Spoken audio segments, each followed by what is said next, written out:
Oi, mulheres, aqui quem fala é Rosélia Silva e estamos juntas lendo o livro Como Deus Pode e Vai Restaurar o Seu Casamento, capítulo 13. Maravilhoso Conselheiro. E se chamará o seu nome, Maravilhoso Conselheiro, Deus Forte, Pai da Eternidade, Príncipe da Paz. Isaías 9:6. Meu marido está dando entrada no divórcio. O que devo fazer? Como encontro alguém para me defender? Como posso proteger-me e, especialmente, proteger os meus filhos? Muitos cristãos, conselheiros e até pastores irão aconselhá-la a encontrar um bom advogado cristão para proteger você e os seus filhos. Entretanto, quando eu enfrentei este mesmo dilema, pesquisei a Bíblia e fui ao poderoso conselheiro.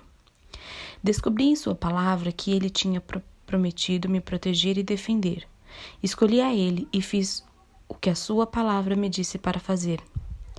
Ele não somente foi fiel, mas também foi mais poderoso do que qualquer advogado ou juiz poderia ser, porque coloquei a minha confiança somente nele. Quem compreende a mente do Senhor?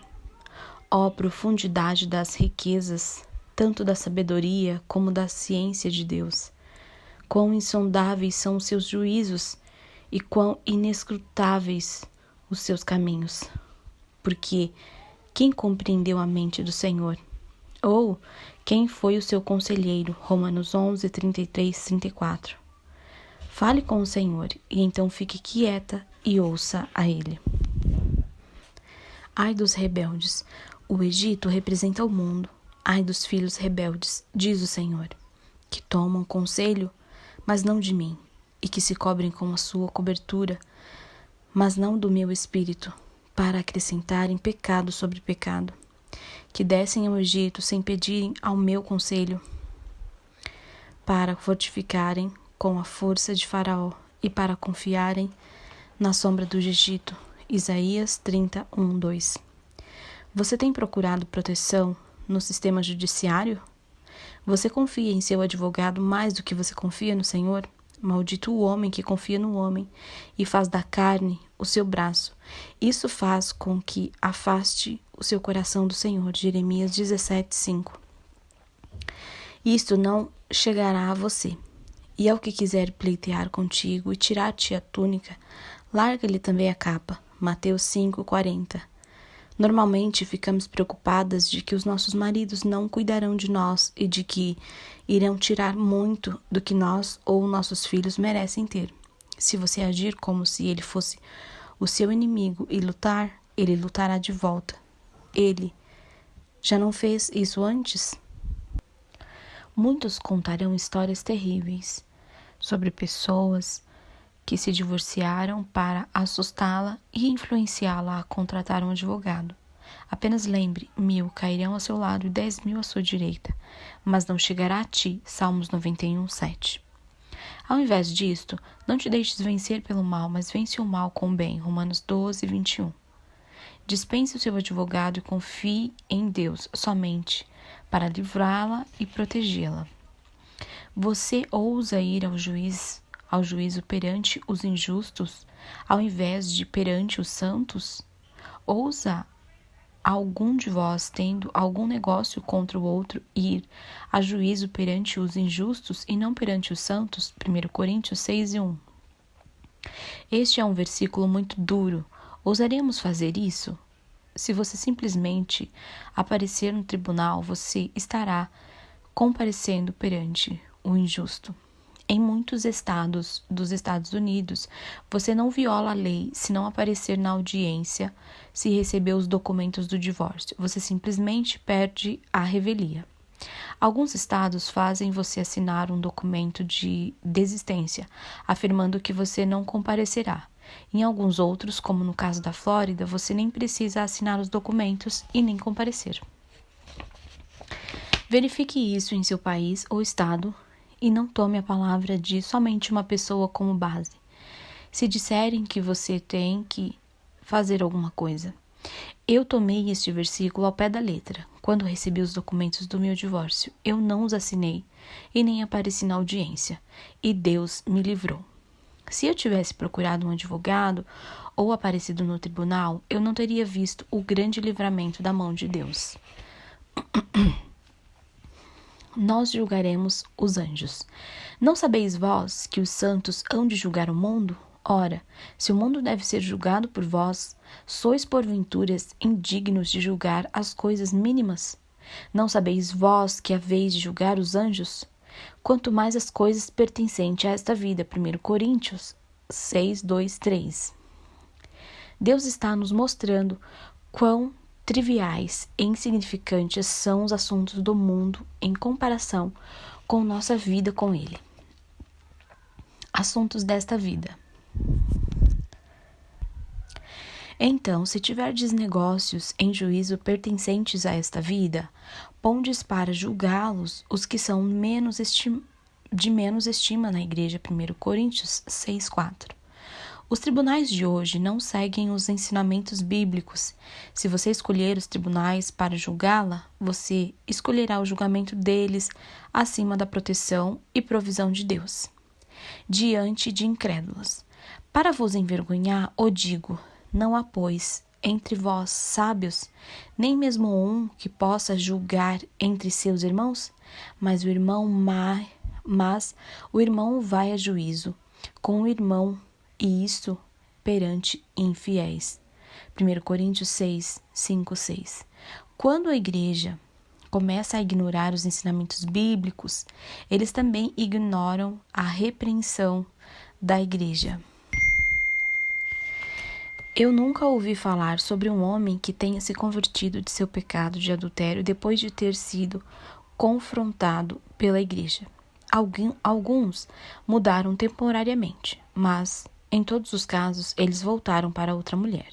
Então, não peça ao seu pastor para falar com seu marido. Permita a Deus mudar e suavizar o coração de seu marido. É preferível sofrer a injustiça ou o dano. Na verdade, é já realmente uma falta entre vós. Terdes demandas uns contra os outros. Por que não sofreis antes a injustiça?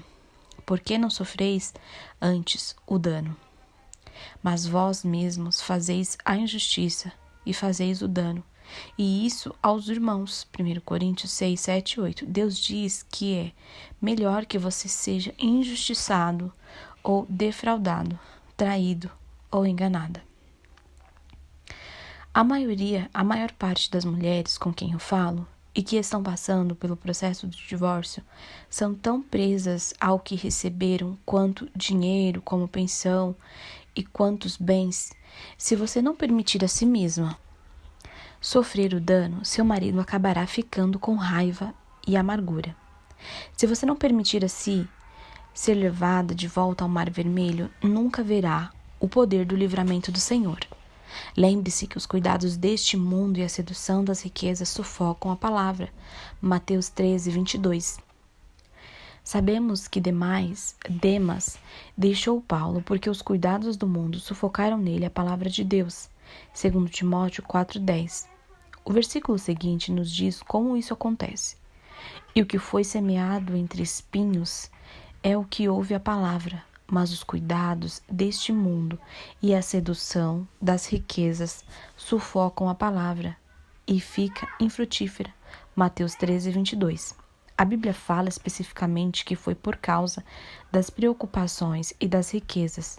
Não se preocupem e nem fiquem presa ao dinheiro ou aos bens. Confie que o nosso Deus suprirá todas as nossas necessidades.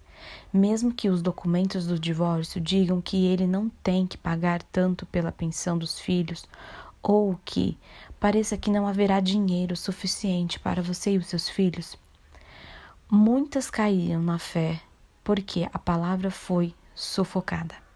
Os documentos do meu divórcio afirmavam que eu não receberia o suficiente para sustentar os meus 4 filhos pequenos e a mim mesma. Mas Deus suavizou o coração do meu marido, porque eu confiei no Senhor. Eu nem tive de pedir por mais dinheiro ou dizer a ele minha situação.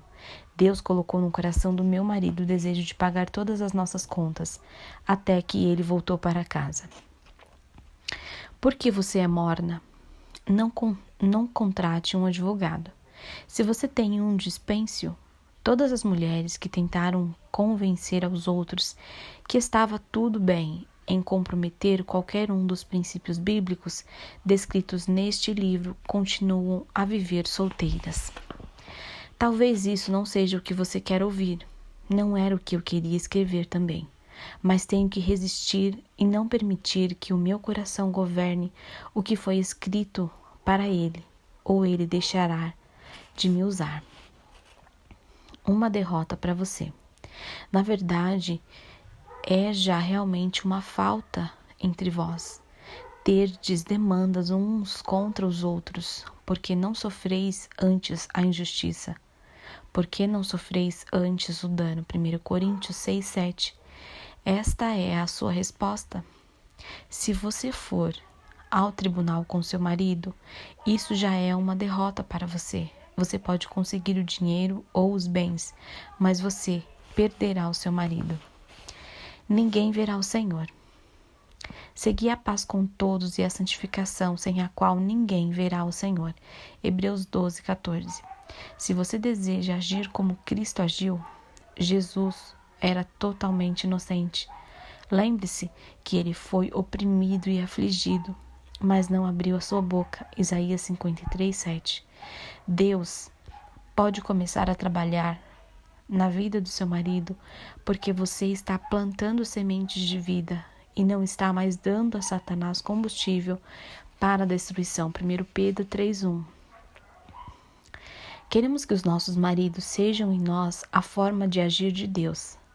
Nós sufocamos o trabalho do Espírito Santo quando fazemos as coisas que queremos, ou, em vez do que devemos, faça isso da maneira de Deus. Seja tirada toda amargura e ira e cólera e gritaria e blasfêmia e toda malícia sejam tiradas dentre vós. Efésios 4:31. Se temos um advogado, difamação e ira tomarão lugar. É a respeito disso que o divórcio se trata. Você deve afastar isso de você. Não importa se você tem um advogado cristão ou não, vão é todo o socorro da parte do homem. O socorro do homem é em vão. Dai-nos auxílio para sair da angústia, porque vão é o socorro da parte do homem. Salmo 108, 12. Tenho ouvido diversas vezes a respeito de todas as formas pelas quais as pessoas tentaram livrar a si mesma, apenas para descobrirem que, mesmo que um juiz determine em um julgamento uma certa quantia de dinheiro ou proteção, os tribunais não poderão fazer o seu marido pagar ou protegê-la de sua vingança ou dano físico.